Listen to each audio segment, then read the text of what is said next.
Olá, queridos! Que Deus abençoe vocês. Um feliz mês de setembro. Eu tenho certeza que você será muito edificado aqui, acompanhando o recado do coração de Deus para o seu coração. Hoje e amanhã eu vou trazer aqui uma mensagem muito especial que eu ministrei em Governador Valadares, Minas Gerais, que fala sobre a importância da obediência. Se a sua Bíblia está próxima a você, abra em 1 Crônicas, capítulo 16, verso 43. Leia comigo. Então se retirou todo o povo, cada um para a sua casa, e tornou Davi para abençoar a sua casa. Esse versículo vai nos levar ao momento da história de Israel, onde nós vamos perceber aqui algumas situações que aconteceram com a Arca da Aliança. A Arca da Aliança, naquela época, representava a presença de Deus no meio do povo. Hoje, eu ouso dizer que eu e você somos privilegiados porque, por causa do sacrifício de Jesus na cruz, hoje nós temos livre acesso. Se eu e você dobrarmos os nossos joelhos, se nós levantarmos os nossos olhos aos céus em oração, a presença de Deus é acessível a nós. A única coisa que impede a aproximação de Deus até você é o pecado. A Bíblia diz, lá em Isaías 59, versículo 2, que as suas iniquidades é o que podem separar você de Deus. Mas as vossas iniquidades fazem divisão entre vós e o vosso Deus. E os vossos pecados encobrem o seu rosto de vós, para que vos não ouça. Mas se você decidir viver uma vida voltada para o cumprimento da palavra, para a obediência à palavra, onde você estiver, não somente na igreja, mas em qualquer outro lugar, você busca a Deus e Ele se aproxima de você.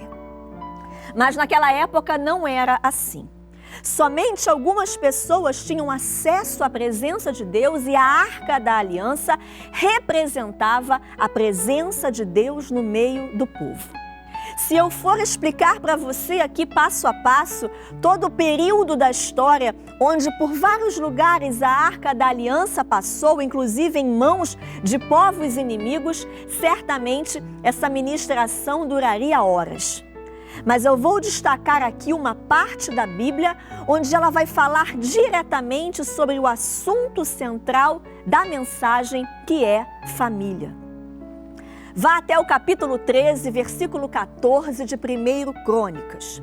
Eu quero trazer para você nessa passagem o exemplo de alguém que levou a palavra de Deus a sério e por causa disso esse homem foi abençoado, toda a casa dele foi abençoada e tudo que esse homem tinha foi abençoado por causa do respeito que ele teve pela presença de Deus.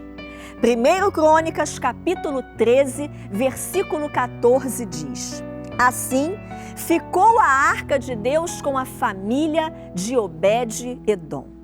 Você já tinha ouvido o nome desse homem na Bíblia? Eu creio que poucas pessoas. Eu também me maravilhei quando ouvi essa passagem pela primeira vez e a Bíblia então continua dizendo: Assim, ficou a Arca de Deus com a família de Obed-Edom 3 meses em sua casa. A Arca de Deus ficou 3 meses na casa de Obed-Edom. Vamos ver o que aconteceu?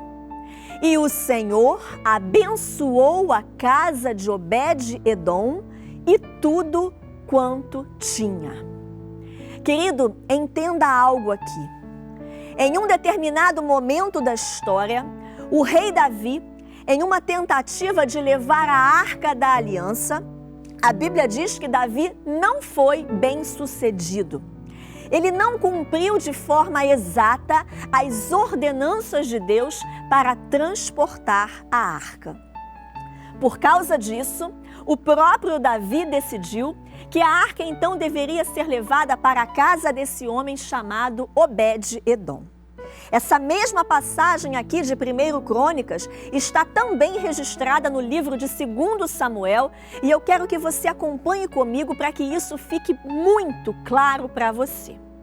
Segundo livro do profeta Samuel, capítulo 6, versículos 11 ao 12. E a Bíblia diz: ficou a arca do Senhor em casa de Obed-edom o geteu 3 meses. E o Senhor o abençoou e a toda a sua casa. Então avisaram a Davi dizendo: o Senhor abençoou a casa de Obed-edom e tudo quanto tem por amor da arca de Deus. Foi, pois, Davi e com alegria fez subir a arca de Deus da casa de Obed-edom à cidade de Davi. Esse homem chamado Obed-edom morava em uma tapera, em um casebre à beira da estrada que dava para Jerusalém. O campo e a fazenda desse homem não produzia nada. A mulher desse homem era estéril, mas esse homem recebeu e honrou a arca da aliança. Ele honrou a presença de Deus na casa dele. E então a Bíblia diz que esse homem se tornou um homem próspero. E a mulher desse homem, que antes era estéril, gerou 6 filhos. Isso, querido, é para que você entenda o que acontece na vida daquela pessoa que honra a palavra de Deus. O que acontece na vida da pessoa que crê nessa palavra, que coloca a palavra de Deus em prática. Nós veremos agora um outro exemplo de alguém que também recebeu a arca da aliança na sua casa. E aí você pode me dizer: Andréia, mais um exemplo então de alguém que foi muito abençoado, porque como alguém pode ficar com a arca da aliança que representava a presença de Deus na casa dessa pessoa e não acontecer nada? Será? Vamos ver o que está escrito em 1 Samuel, capítulo 7, versículos do 1 ao 3. Então vieram os homens de Quiriate-Jearim e levaram a arca do Senhor à casa de Abinadab. E consagraram Eleazar, seu filho, para que guardasse a arca do Senhor. Sucedeu que desde aquele dia a arca ficou em Quiriate-Jearim e tantos dias se passaram que chegaram a 20 anos. Talvez você esteja pensando aí do outro lado. Obed-edom ficou 3 meses com a arca na casa dele. Morava em um casebre e ficou próspero. O campo dele produziu. A mulher dele, que era estéril, gerou 6 filhos e tantas outras bênçãos foram derramadas sobre aquele homem e sobre a família daquele homem. Eu posso imaginar, Andréia, como será com Abinadab. Esse homem deve ter ficado assim somente atrás de Salomão. Ele deve ter sido o segundo homem mais abençoado da terra, porque na casa de Abinadab a arca ficou 20 anos. Vamos continuar a leitura na Bíblia?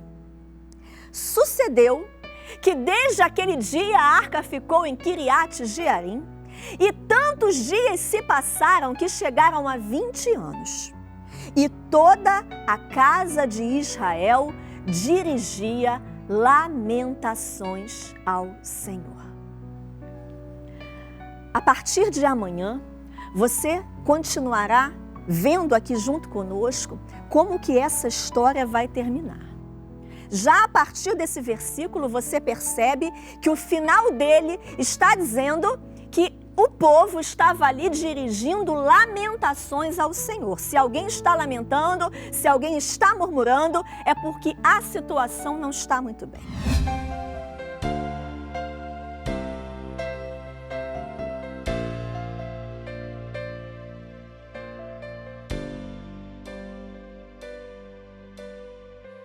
Ontem nós aprendemos aqui sobre a importância da obediência.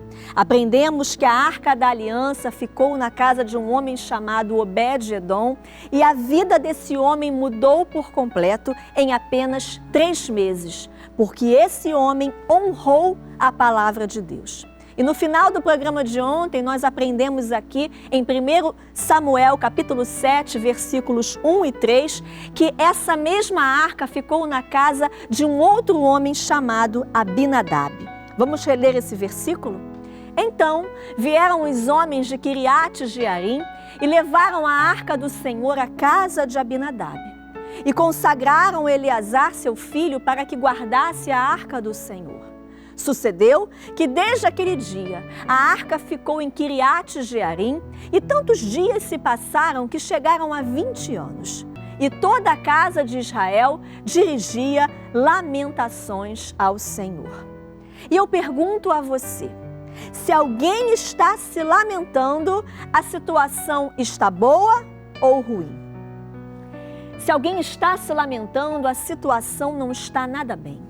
Já tem aí um sinal para você do que aconteceu na casa desse homem. 20 anos. E a Bíblia dizia que a casa de Israel dirigia lamentações ao Senhor. E olha só o que aconteceu no versículo 3.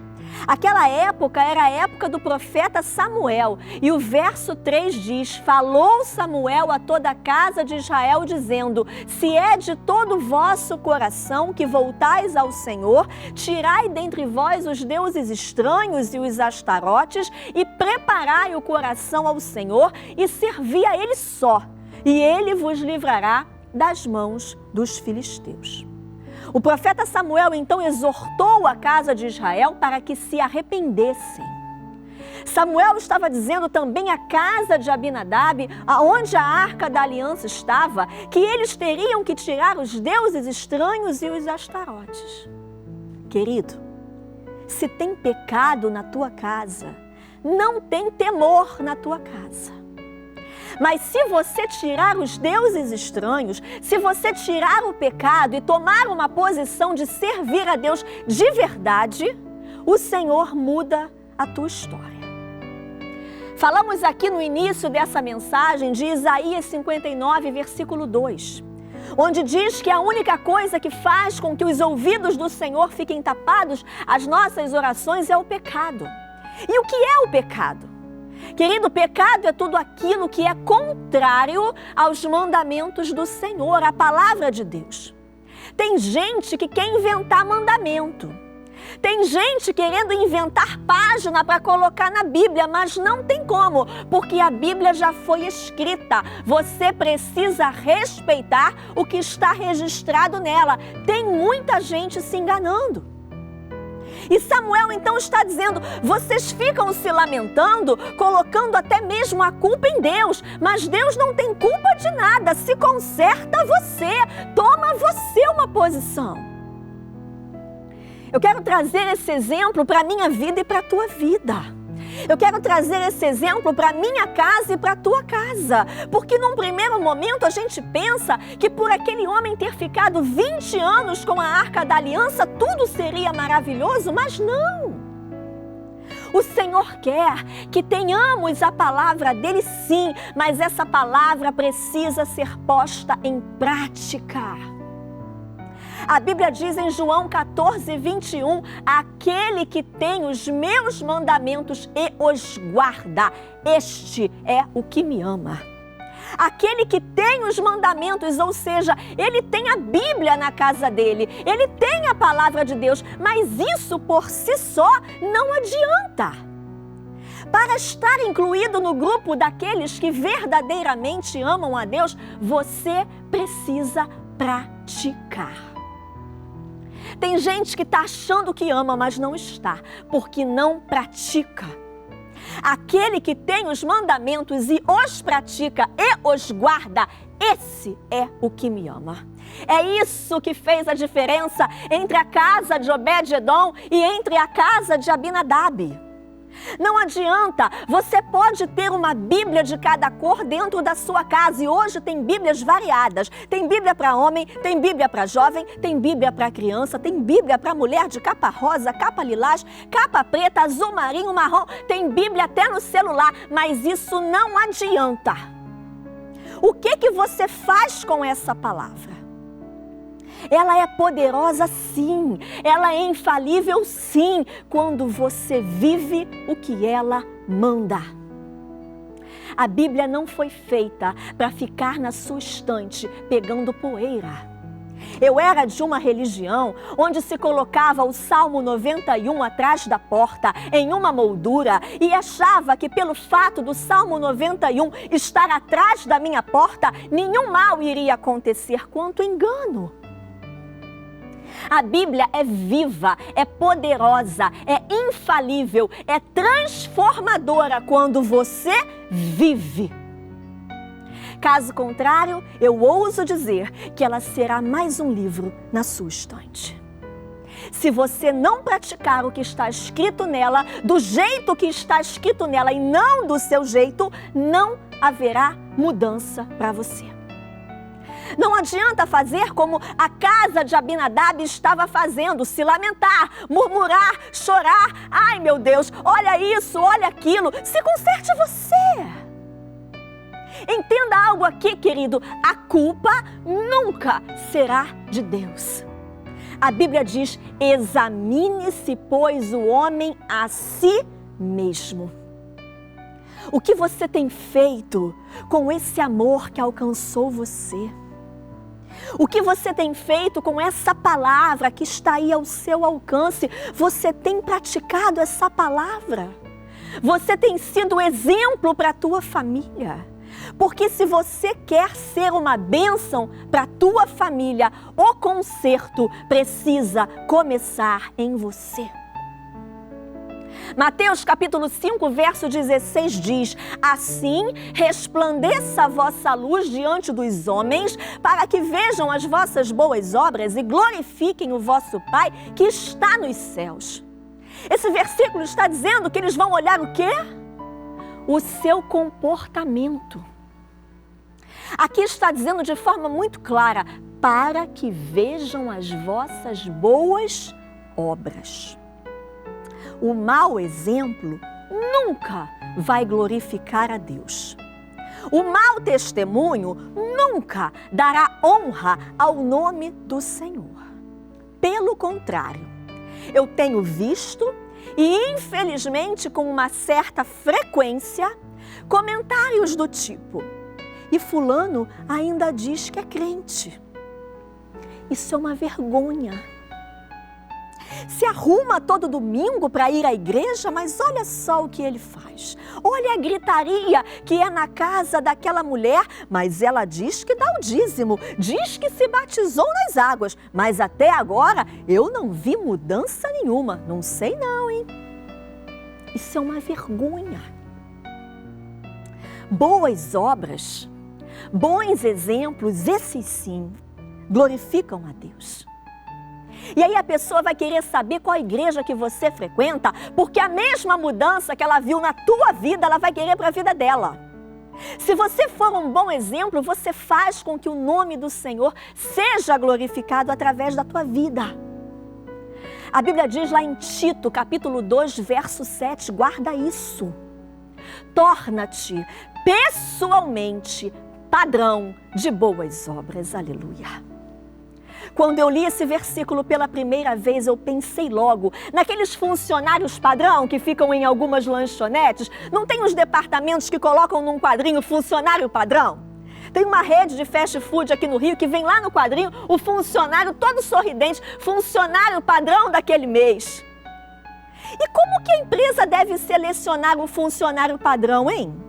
Certamente aquela pessoa não chegou atrasada nem um dia do mês, não faltou, o uniforme estava impecável, padrão. E o Senhor está dizendo para mim e para você, torna-te pessoalmente você, que diz que é crente. Você que aceitou o Senhor Jesus como o único Senhor e Salvador da tua vida, seja exemplo, torna-te você, padrão de boas obras. O cristão tem que ser um exemplo. É assim que a tua vida começa a mudar. É assim que você ganha a tua casa. É assim que você ganha a tua família. É assim que você ganha os seus vizinhos para Jesus. Começa em você. Tem muita gente colocando a culpa na igreja. que a igreja é apertada, que a igreja não tem ar-condicionado, que deveria ter mais cultos na semana, ou que tem cultos demais, que a mulher do pastor é loura, não, mas é porque a mulher do pastor é morena, porque o pastor tem 5 filhos, ou porque o pastor não tem filho nenhum. Isso é um absurdo, e por aí vai. Não podemos ser como os sepulcros caiados de Mateus 23, 27. Ai de vós, escribas e fariseus hipócritas, pois que sois semelhantes aos sepulcros caiados, que por fora realmente parecem formosos, mas interiormente estão cheios de ossos de mortos e de toda imundícia. Temos que ser exemplo em tudo, pois foi para isso que Deus nos chamou. Quando eu me submeto a essa palavra, eu me torno exemplo de boas obras. Eu agrado o coração de Deus, mas infelizmente a maioria das pessoas quer agradar a si mesma. As pessoas estão se esquecendo que haverá uma reunião, onde será a reunião de todos os tempos. E cada um vai se aproximar diante de Deus e vai ter que dar conta a Ele de tudo o que fez na terra. E está tudo sendo anotado. Esse teu corpo físico, esse corpo físico que você tem aí te leva para onde você quiser. Mas eu quero dizer a você hoje que o teu espírito, quando for recolhido, só terá 2 lugares para ir. Eternidade com Deus e eternidade sem Deus. E tem mais uma coisa, quando isso acontecer, será para sempre. Não terá volta. Andréia, vai passar 1 bilhão de anos e aí eu vou poder sair da eternidade sem Deus, lá do sofrimento e ficar do ladinho de Deus? Não. Não pode. Ah, mas se eu ficar lá mais 1 bilhão de anos, depois eu vou ter oportunidade de mudar de lado, Andréia? Não. Não vai. É para sempre. A gente tem dificuldade de entender o para sempre porque nós somos limitados. Nós vivemos em um mundo que tudo é para agora, é para já, onde as coisas têm começo, meio e fim. E aí a gente não entende o para sempre, mas querido, é para sempre. A palavra que quase você não lê vai julgar você naquele grande dia. É ela que vai determinar para onde você vai. Você deveria comer essa palavra todo dia. Não pegar essa Bíblia que você tem só para ir no culto de domingo. Se eu fosse você, eu começava a estudar essa palavra a partir de agora, todo dia um pouquinho, todo dia um capítulo, todo dia, porque dela depende o local onde você vai passar a sua eternidade. Guarde isso no seu coração. O Espírito Santo de Deus sabe porque colocou você aí do outro lado. Seja exemplo, em nome de Jesus.